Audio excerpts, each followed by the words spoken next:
እግዚአብሔር ያለው ሰው ሁሉ አለው። ጥበብ አለው፣ ዕውቀት አለው፣ ጤና አለው፣ ሀገር አለው። ብቻውን ሆኖ ከሰራዊት ይልቅ አሸናፊ ነው። አሁን በጣም ዝም ብላችሁ አስቡት። ስትፈሩ፣ ስትደነግጡ፣ ምን በላ ስትሉ፣ እሞት ይሆን ብላችሁ ስትፈሩ ድንግጥ ሲለን ይህን ማሰብ አለብን።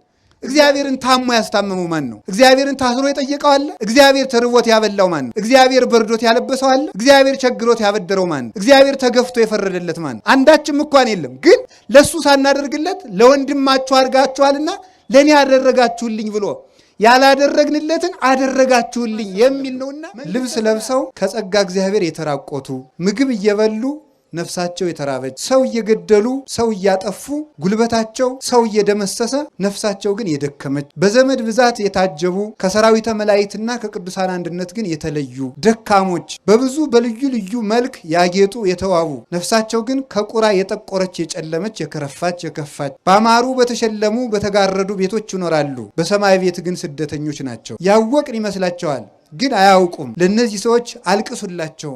ሀብታም ሁነው ድሃ የሆኑ የሚመስላቸው ሰዎች አሉ። መልክ የላቸውም፣ በትህርም የጎሰቆሉ ናቸው። ሰማያዊ መልክ ግን አላቸው፣ ባሪያ ክርስቶስ የከበሩ ናቸው። ልብስ የላቸውም፣ ክርስቶስን ግን የለበሱ ናቸው። ምግብ የላቸውም፣ ቅዱስ ሥጋውን ክቡር ደሙን የበሉ ናቸው። ቤት የላቸውም፣ የብርሃን ቤት ግን አላቸው። ዘመድ የላቸውም፣ ቅዱሳን መላእክት ግን ሊረዷቸው ይፋጠናሉ። ለእነዚህ ሰዎች እልል በሉላቸው። ተነግረን አንሰማም፣ ቀዝቃዞች ነን፣ የሃይማኖት ወኔ የለንም፣ የሀገር ጉዳይ አስጨንቀን፣ የቤተክርስቲያን ጉዳይ አስጨንቀን እግዚአብሔር ስትሰደብ ዝም ነው የምንለው። ዝም ብለን ቁጭ ብለን እንበላለን፣ እንጠጣለን፣ ይመሻል ይነጋል። ነፍስህ ርቧታል፣ ስጋውን ብላ፣ ማን ይሰማል? ነፍስህ ጠምቷታል፣ ደሙን ጠጣ፣ ማን ይሰማል? ተራቁተሃል፣ ክርስቶስን ልበስ፣ ማን ይሰማል? አሞሃል፣ እባክህ በንስሐ ታከም፣ ማን ይሰማል? ተው ከሰማይ ቤት አትሰደድ፣ የሚሰማ የለም። ሰው ድንጋይ ሆነ፣ ድንጋይ ሰው ሆነ። በስመ አብ ወወልድ ወመንፈስ ቅዱስ አሐዱ አምላክ። በስመ አብ ወወልድ ወመንፈስ ቅዱስ አሐዱ አምላክ። በስመ አብ ወወልድ ወመንፈስ ቅዱስ አሐዱ አምላክ።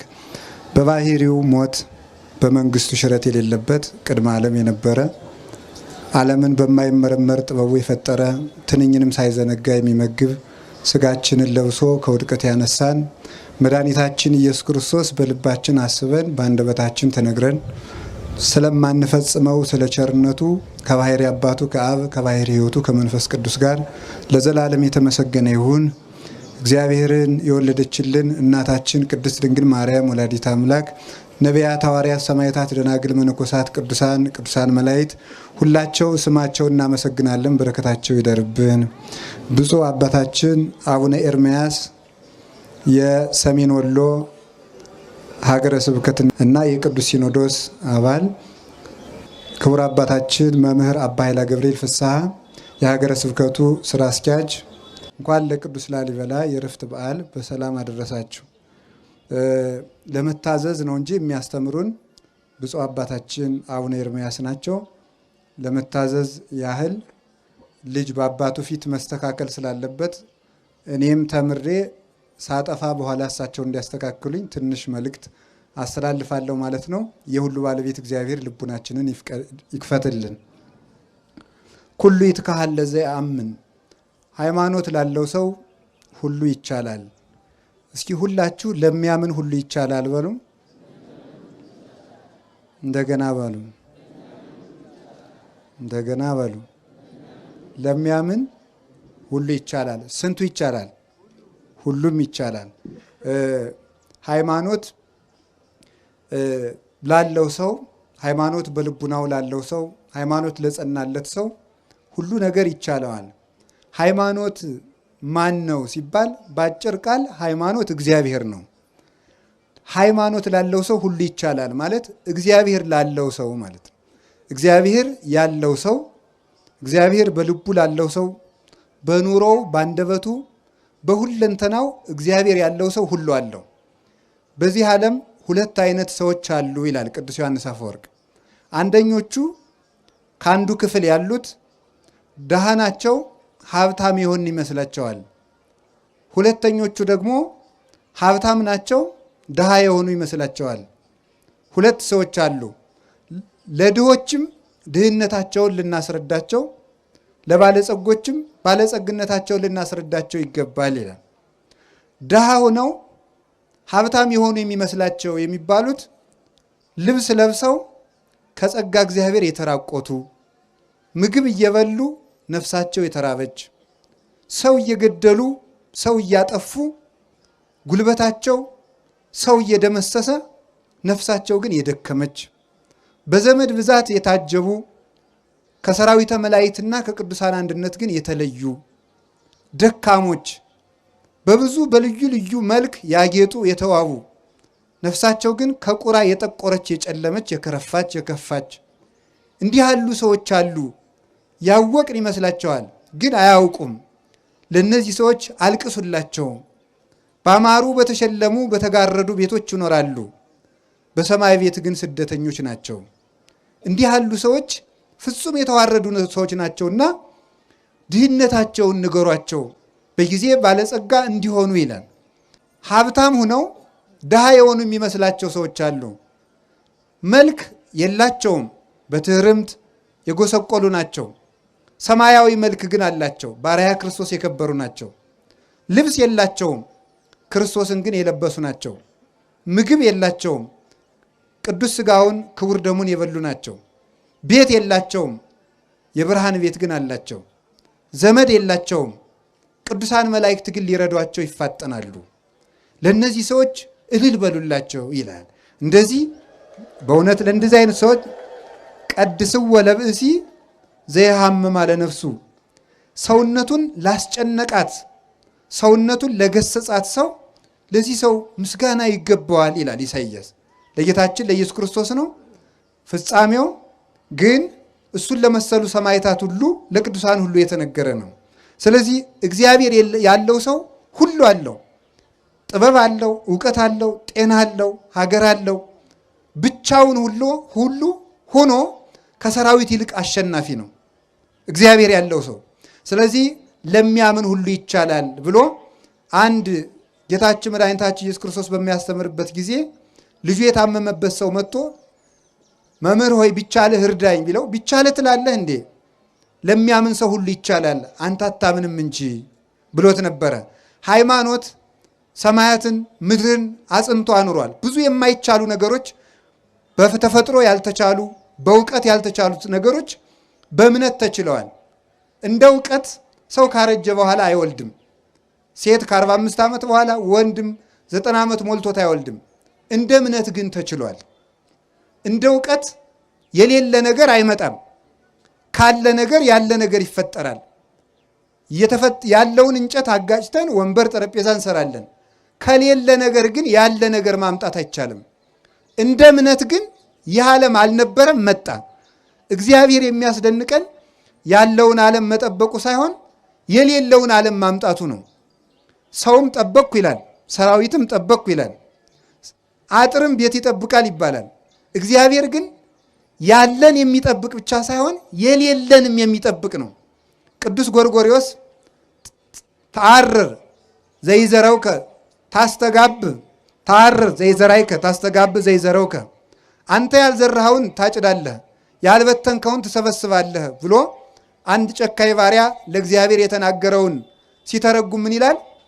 መክሊቱን ሰጥቶ መክሊቱን ከቀበረ በኋላ አንተ ክፉ ባሪያ ለምን በሰጠው መክሊት አላፈራህም ቢለው፣ አይ አንተ ያልዘራኸውን የምታጭድ ያልበተንከውን የምትሰበስብ እንደሆን ካውቄ ፈርቼ መክሊትን ወስጄ ጉድጓድ ቆፍሬ ቀበርኩት ብሎት ነበረ። ካዛ ምን አለው? ተአምረኒኑ ከመብስ የድሩቅ አነ፣ እኔ ጨካኝ ሰው እንደሆንክ ታውቀኛለህ። ካልበተንኩት ካልዘራሁት የማጭድ ካልበተንኩት የምሰበስብ እንደሆንክ ታውቀኛለህ። ካወቀኝ ለምን ትያግባይ ከወርቄ ውስጥ ማይዴ፣ ለምንድን ነው መክሊቴን ያልመለስክልኝ ብሎት ነበረ። ታዲያ ይህንን ሊቁ ቅዱስ ጎርጎርዮስ ሲናገር ይሄ ሰውዬ እግዚአብሔርን ወቅሶታል። ያልዘራኸውን ታጭዳለህ ያልበተንከውን ትሰበስባለህ ብሎ ወቅሶታል።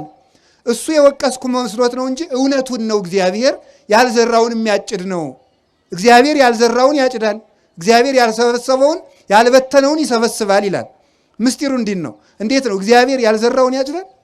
እግዚአብሔር ያልበተነውን ይሰበስባል? አዎ ይላል። እንዴት? ሰው ከበቀለ እንጨት ቤት ይሰራል። ሰው ከበቀለ ልጥ ገመድ ፈትሎ ቤት ይሰራል ሰው። ነገር ግን ሰው ከበቀለ እህል እንጀራ ይጋግራል፣ ቂጣ ቆሎ ያዘጋጃል። ካለ ነገር ነው። እግዚአብሔር ግን ያልዘራውን ያጭዳል ማለት የሌለውን ዓለም ከሌለ ነገር አምጥቶታል። ካለመኖር ማምጣቱ ያልዘራውን ማጨዱ ነው።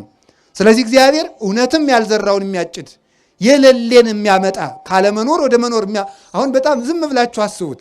ስትፈሩ ስትደነግጡ ምን በላ ስትሉ እሞት ይሆን ብላችሁ ስትፈሩ ድንግጥ ሲለን ይህን ማሰብ አለብን። እግዚአብሔር ይህን ዓለም ከየት አመጣው? ለዚህ ሰማይ ጎተራ አልነበረውም። ለዚህ ምድር አዳራሽ አልነበረውም። አልነበረም፣ መጣ። እግዚአብሔር ያልዘራውን የሚያጭድ የተዘራውን ማጨድማ ገበሬም ይችላል። እግዚአብሔር ግን ያልዘራን ያጭዳል፣ ያልበተነው ይሰበስባል። እንደገና ደግሞ ተመልከቱ፣ ያልሰጡትን ተቀበልኩ ይላልና እውነትም እግዚአብሔር ያልዘራውን አጭዳል ይላል። ያልሰጡትን ተቀበልኩ ይላል። ለምሳሌ ለእግዚአብሔር እኛ አብልተነው እናውቃለን? ለእግዚአብሔር አጠጥተነው እናውቃለን? አሁን ዛሬ ዝክር ይዘከራል። ከዚያ ዝክር እግዚአብሔር ይቀምሳል? አይቀምስም። ከዚያ መጠጥ እግዚአብሔር ይቀምሳል? አይቀምስም። እኛ ከሰራነው ቤት እግዚአብሔር እንግዳ ሆኖ ይስተናገዳል? እግዚአብሔርን ታሞ ያስታመመው ማን ነው? እግዚአብሔርን ታስሮ የጠየቀው አለ? እግዚአብሔር ተርቦት ያበላው ማን ነው?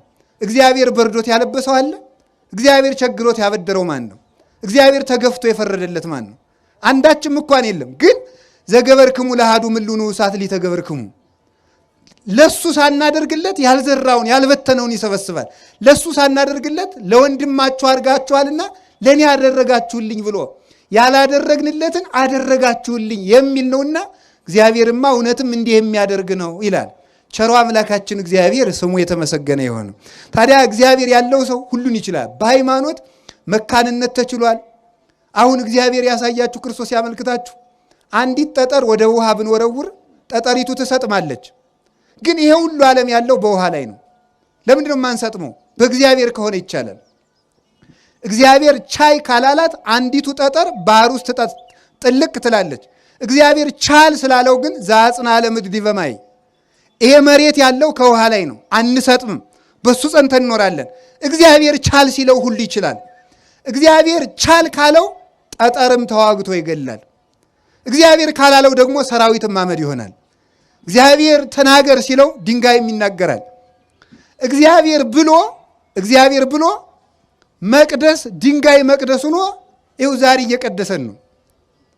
እግዚአብሔር አልል ሲል ደግሞ እንደ እግዚአብሔር ፈቃድ መኖር ሲያቅድ ሰው ድንጋይ ሆኗል። ዛሬ እግዚአብሔር ብሎለት እንቀመጥበት የነበረ ድንጋይ በቅዱስ ላሊበላ ጸሎት መቅደስ ሆኖ ሰው ይቀድሳል።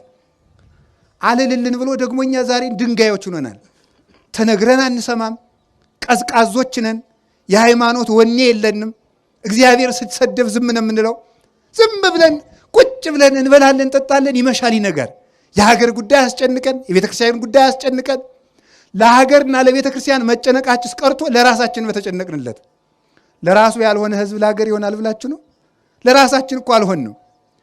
ነፍስህ ርቧታል፣ ስጋውን ብላ፣ ኧረ ማን ይሰማል? ነፍስህ ጠምቷታል፣ ደሙን ጠጣ፣ ማን ይሰማል? ተራቁተሃል፣ ክርስቶስን ልበስ፣ ማን ይሰማል? አሞሃል፣ እባክህ በንስሐ ታከም፣ ማን ይሰማል? ተው ከሰማይ ቤት አትሰደድ፣ የሚሰማ የለም። ሰው ድንጋይ ሆነ፣ ድንጋይ ሰው ሆነ። ላሊበላ እንደምታዩት ድንጋይ ሰው የሆነበት ሀገር ነው ላሊበላ። ምን ማለት ነው? ይሄ ድንጋይ ከሰው በልጦ ይመሰክራል፣ ከሰው በልጦ ይናገራል፣ ከሰው በልጦ ይቀድሳል። ግን እዚህ ያለ ነው ወጣቶች ግን እንደዚያ ናችሁ። እንዳትቆጡ፣ ይህ ሰውዬ ሊሰድበን የመጣ እንዳትል። ወጣቱ አሁን እዚህ ላሊበላ የምትኖሩት እንደዚህ ድንጋይ ናቸው። አሁን ወደ መቅደስነት እንደለወጠው ቅዱስ ላሊበላ መቅደስ ድንጋይን መቅደስ አድርጓል። ድንጋይ የሆን ልጆቹን እኛንም መቅደስ ለመሆን ያብቃል። ሰው የእግዚአብሔር መቅደስ ነበረ፣ ረከሰ። ዛሬ የኃጢአት ማደሪያ ሆኗል። በእውነቱ ማለት እግዚአብሔር ሲል ድንጋይ ሰማይ ሆነ። ላሊበላ ማለት በኢትዮጵያ ያለ ጽርሐ አርያም፣ በኢትዮጵያ ያለ ገነት፣ በኢትዮጵያ ያለ ብሔረ ሕያዋን፣ በኢትዮጵያ ያለ ብሔረ መላእክት፣ ሰባቱ ሰማያት ላሊበላ ውስጥ አሉ። እንደምታውቁት ቻል ሲል ነው። አሁን እግዚአብሔር ያሳያችሁ በመጽሐፍ ቅዱስ ተጽፏል። እኔ አሁን መጽሐፍ ቅዱስ ስንማር ከሚደንቀኝ ነገር መካከል እግዚአብሔር ኖህን እንዲህ አድርገህ ወርዱን እንዲህ አድርገህ ቁመቱን እንዲህ አድርገህ መርከብ ስራ አለው ይላል። አሁን ለእኔ ቢነግረኝ እንዴት አድርጌ ልገጣጥመው ነው እላለሁ። አሁን እግዚአብሔር እንዲህ አድርገህ ገጣጥም ቢለኝ አይቻል አውቅም። እንዲህ ያለ መርከብ ይቻላል? አሁን የኖህን ኖህ ከሰራው በኋላስ ቢሆን እንዲህ አድርጋችሁ ግጠሙ ብንባል መግጠም እንችላለን? አንችልም። ተመልከቱ፣ አይቻልም። ከአንድ መቅደስ ሰማይን እቀርጻለሁ ብሎ ማሰብ እንዴት ይቻላል? ለሚያምን ግን ይቻላል። እምነት ላለው ከአንድ ድንጋይ ሰማይ ይሰራል። ቅዱስ ላሊበላ ምድርን ሰማይ ያደረጋት፣ እኛ ደግሞ ምድርን ሲኦል እያደረግናት ነው። እንዲህ አለ ቅዱስ ሳዊሮስ ወኮነ ሰማይ ዓለመ ወዓለምሂ ሰማይ ኮነ ወስብሐት። ተመልከቱ ለዘወለዶ አብ በምስጢር ዘይትረከብ ወለደቶ ቅድስት ድንግል በምስጢር ዘይትረከብ ወስብሐትኒ በውስተ ሰማይ ኮነ በዲበ ምድር ይላል። እነሆ ዓለም ሰማይ ሆነ፣ ዓለምም ሰማይ ሆነ፣ ሰማይ ዓለም ሆነ ይላል። ወኮነ ሰማይ ዓለመ ሰማይ ዓለም ሆነ አለ። ወዓለምሂ ሰማይ ኮነ ዓለም ደግሞ ሰማይ ሆነ አለ። ይሄ የተፈጸመው አንደኛ በክርስቶስ ልደት ነው። ሁለተኛ በቅዱስ ላሊበላ ዘመን ሰማይ ዓለም ሆኗል፣ ዓለም ሰማይ ሆኗል። ዓለምን ሰማይ ሰማይን ዓለም ያደረገ ብቸኛው ንጉሥ ቅዱስ ላሊበላ ነው። ዓለምን ሰማይ አድርጎታል። ለምን? ሰማያትን አምጥቶ እዚህ ያሳይቶናል። ስንሞት ብቻ ነበር እኮ የምናየው መንግስተ ሰማያትን። መንግስተ ሰማያትን ማየት የሚቻለው ሙተንም ለዚያውም ከጸደቅን ነው። እንደ ሞትንም እኮ አናየውም። ገና ደግሞ ክርስቶስ ሲመጣ ነው። መቆያችን ገነት ነው። እግዚአብሔር ለኢትዮጵያ ከዋለላት ውለታ መካከል በሰማያት ሂደን የቅዱሳን መላእክትን ማህሌት መንግስተ ሰማያት ገብተን ከመቅመሳችን በፊት እስከዚያ ባረቦልነት በቅዱስ ያሬድ ዜማ ስትቀምሱት ቆዩ፣ የሰማዩን ማህሌት ቅመሱት፣ በሰማይ የምትኖሩት ኑሮ ማለት ይሄ የቅዱስ ያሬድ ማህሌት ነው ብሎ አቀመሰን። የማይቋረጥ አሁን እንደምታውቁት በዓለ ሃምሳ ነው አይደል? አበቃብን አላላችሁም? አበቃ አይደል? ሰሞኑን እንግዲህ ጾም መጣ፣ ነገ ሰኞ በዓለ ሃምሳ ለምንድን ነው ሳናቋረጥ የምንበላው? እግዚአብሔር በአብይ ጾም ገፍቻችኋለሁና ልካሳችሁ ብሎ ነው አይደለም እኮ። ለምንድን ነው በዓለ ሃምሳ እንዲሁ ዝም ብለን ረቡዕም ዓርብም የምንበላው? ለማይቋረጠው ለመንግስተ ሰማያት ረፍት አረወን ትሁናችሁ ብሎ ነው። ቅምሻ ናት። አሁን እናንተ 50 ቀን በላችሁ ብሏችሁ ደስ ብሏችኋል። ይሄማ ቀላል ነው። ሆድ ቁርጠት፣ ራስ ፍልጠት የሌለበት ምግብ ያለበት የማይቋረጥ ረፍት እሰጣችኋለሁ ለማለት ነው። ስለ ጾማችሁ ፈንታ፣ ስለ ድካማችሁ ፈንታ፣ ስለ ራባችሁ ፈንታ የማይቋረጥ ረፍት ያለበት ሀገር እሰጣችኋለሁ ለማለት ሳናቋርጥ እንድንቀምስ ያደረገን ስለዚህ ነው። እንደዚሁም ሁሉ መንግስተ ሰማያት ፀሐይ፣ ጨረቃ፣ ከዋክብትን የማትፈልግ ብርድ የሌለባት፣ ረሃብ የሌለባት፣ ከገቡ መውጣት ካገኙ ማጣት የሌለባት፣ አንተ ትልቅ ሰው ነህ በላይ ቁጭ በል፣ አንተ ትንሽ ሰው ነህ በታች ቁጭ በል የማይባልበት፣ አንተ ንጹህ አልለበስክም፣ አንተ ንጹህ ለብሰሃል የማይባልበት፣ አንተ የገሌ ዘር ነህ፣ አንተ የነገሌ ዘር ነህ የማይባልበት፣ አንተ ሊቅ ነህ፣ አንተ ደንቆሮ ነህ የማይባልበት፣ አንተ ሹም ነህ፣ አንተ አልተሾምክም፣ አንተ ባለጸጋ ነህ፣ አንተ ድሃ ነህ፣ አንተ ተምረሃል፣ አንተ አልተማርክም የማይባልበት እኩል ሰው ሁሉ ክርስቶስን መስሎ ወይ ከውኑ ተመልከቱ ለሃን ተመልከቱ ለሃደ መሬተ ለሃዱ ኖላዊ ለአንድ እረኛ ለክርስቶስ አንድም መንጋ የምንሆንባት ወይ ወሀገራት ዘይትፈቅድ ተመልከቱ ፀሐይ ወርሃ ያብር ሁላቲ ያቻ ሀገር አለ። ተመልከቱ ፀሐይን አብሪልኝ፣ ጨረቃን አብሪልኝ፣ ከዋክብትን ድመቁልኝ የማትል ክረምትና በጋ፣ በጋና ክረምት፣ መዓልትና ሌሊት፣ ብርድና ሐሩርና ቁር የማይፈራረቁባት፣ ደዌና ጤና የሌለባት፣ ማግኘትና ማጣት የሌሉባት፣ ለብሶ መራቆት የሌለባት ሀገር ለመስጠቱ ማስረጃ ይሆነን ዘንድ የቅዱስ ላሊበላ መቅደስ የመንግስተ ሰማያት መያዣ ነው። የመንግስተ ሰማያት አረወን ነው። በሃይማኖት ሰማይን አምጥቶ ከምድር ሰራው። በሃይማኖት ሰማይ ወደ ምድር ወረደ። በእውነት በቁሙ ቅዱስ ዮሐንስ በራዩ ወሪክዋ ተመልክ ወሀገርሰ ቅድስት ወለሀገርሰ ቅድስት ሀዳስ ኢየሩሳሌም ሪክዋ እንዘ ተወርድ እምሰማይ ወተውበት ለጓለ መሕያው ወስርጉት ይእቲ ከመመራት ለምታ ይላል። ታላቂቱ ኢየሩሳሌም አለ ራዕየ ዮሐንስ ምዕራፍ 20 ላይ ሲናገር ተመልከቱ። ወሪኩ ሰማይ ሐዲሰ ወምድር ሐዳሰ እስመሰሰለ ሰማይ ቀዳማዊ ወምድርኒ ቀዳማዊት። አሮየው ሰማይ አለፈ፣ አሮየቱ ምድር አለፈች፣ አዲስ ሰማይ አዲስ ምድር አየው አለና አዲሲቱ ኢየሩሳሌም ከሰማይ ወደ ምድር ስትወርድ አየዋት ይላል። ቤተ ክርስቲያን ተሰጠች፣ ድንግል ማርያም ለሰው ልጆች ተሰጠች ማለቱ ነው። በቁሙ ግን በሰማያዊት ኢየሩሳሌም ክርስቶስ ከመጣ በኋላ በቀኙ ለመቆም ካበቃን ዓለም ሳይፈጠር የሰራውላችሁ መንግስተ ሰማያት ኑ ውረሱ ብሎ ከማስረከቡ በፊት ቅዱስ ላሊበላ ሰማይን አውርዶ ኢየሩሳሌም ሰማያዊትን አውርዶ ያሳየን የሃይማኖት መስታወት ነው። እሱን የሰራልን እግዚአብሔር የተመሰገነ ይሁን። ለጊዜው በእውነቱ እንዲህ ይላል አባቶቻችን ምን ይላሉ መሰላችሁ? በወንጌል መራይከነ ወበነቢያት ናዘዝከነ። በሐዲስ ኪዳን ስጋ ለብሰህ እስከምታድነን ድረስ በነቢያት ስታጽናናን ቆየሃሉ። መንግስተ ሰማያት ገብተን ፍጹም ረፍት እስከምናገኝ ድረስ በቅዱስ ላሊበላ መቅደስ ሲያጽናና ሊቆይ ያስቧል እግዚአብሔር ማለት ነው። የቅዱስ ላሊበላ መቅደስ መጽናኛችን ነው እና ሁሉ ይቻላል። ይሄን ያደረገው በእምነት ሁሉን ችሎ ነው። ቅዱስ ላሊበላ በእምነት የቻላቸውን 3 የማይቻሉ ነገሮች ልናገርና ስለ ህንፃው አንድ ነገር ተናግሬ ትምህርቴን ጠቀላለሁ። ብፁዕ አባታችን አስተካክለው የኔን ደግሞ ያስተምሩናል። አላችሁ ይሆን? እግዚአብሔር ከሁላችን ጋር ይሁን። እንደምታውቁት አባ ጊዮርጊስ ዘጋስጫ አብርሃምን ሲያመሰግን እንዲህ ብሎ ይናገራል። አብርሃም 3 ጸጋ አለው ይላል። 3 ጸጋ፣ አንደኛው ምንኩስና፣ ሁለተኛው ሰማዕትነት፣ ሶስተኛው ባለትዳርነት ነው። 3 አንድ ሰው ነው፣ ግን 3 ክብር አለው። ስለዚህ አብርሃም መነኩሴ ነው። ደግሞ መነኩሴ ያገባል እንዳትሉ ደግሞ እንደዚያ ስላችሁ ጊዜ ችግር እኮ ነው። ስለዚህ ተመልከቱ፣ በመጽሐፍ ቅዱስ ኦሪት ዘሌዋውያን ምዕራፍ 11 ላይ ጭልፊት አይበላም ይላል። ጭልፊት አይበላም ማለት ምን ማለት ነው? ጭልፊት አይበላም ማለት የሚረባውን ሳይሆን የማይረባውን ኃይለ ቃል ሞጭልፎ የሚሄድ ሰው አይጸድቅም ማለት ነው። ሰምታችሁ? ጭልፊት አይበላም እንጂ ስለ ጭልፊት ሊወራ ተፈልጓል። ምስጢሩ ጭልፊት አይበላም በሉ እስቲ። አሁን ቃል ነጥቆ የሚሮጥ ሰው አይጸድቅም፣ ምስጢር የሚይዝ ነው እንጂ ማለት ነው። ስለዚህ ጭልፊት እንዳትሆኑ ማለት ነው። ስለዚህ ምን አለ አብርሃም ዘመዶቹን ጥሎ ከካራን በመሰደዱ የመነኮሳት አባት ነው ይላል። እግዚአብሔር አብርሃምን ተገዘርልኝ ብሎታል። አብርሃም ወደማያውቀው ሀገር ነው ሄደ። ወደማያውቀው ሀገር በመሄዱ ለመነኮሳት እግር እንጂ ሀገር የላቸውም ይላሉ አባቶቻችን። መነኮሳት እግር አላቸው እንጂ ሀገር የላቸውም። ዘመዳቸውንም አያውቁም፣ ዘርም አይቆጥሩም። እንዲያውም አንድ ባይታዊ በበረሃ እየኖረ አባትህ እኮ ሞተ ቢሉት ኮንከ ጸራፌ እስመ አቡየ ኢይመውት ለዓለም አለው። ለምን ትሰድበኛለህ? የኔ አባት አይሞትም ማለት ምን ማለቱ ነው? አባቴ ማን ነው ማለቱ ነው? እግዚአብሔር ነው ማለት ነው። አባቴ እግዚአብሔር ነው። የሚሞት ዘር አትቁጠርልኝ፣ የኔ ዘር በሰማይ ነው ብሎ መናገሩ ነበረ። ስለዚህ አብርሃም የማያውቀውን ሀገር ምን አደረገ? የሚያውቀውን ሀገር ትቶ ወደማያውቀው ሀገር ሄደ። በዚህ አብርሃም የመነኮሳት አባት ነበረ። በስደቱ ቅዱስ ላሊበላ በስደቱ በጸሎቱ በትርምቱ የመነኮሳት አባት ነው በእውነቱ ማለት ነው። ለእኛም ለመነኮሳት ተስፋችን ነው። ቅዱስ ላሊበላ አግብቶ እንደ መነኩሴ የኖረ ነው። ከዚህ የተነሳ የመነኮሳት ክብር አለው። አብርሃም ሲገዘር ደሙን አፍስሷል። ደሙን በማፍሰሱ ደግሞ የሰማዕታት አባት ነው። ቅዱስ ላሊበላ አባታችን ከወንድሙ ተገርፎ በፈሰሰው ደሙ ደግሞ የሰማዕታት አባት ነው። የሰማዕትነት ክብር አለው። ለሚገፉትም መጠጊያቸው ነው ማለት ነው።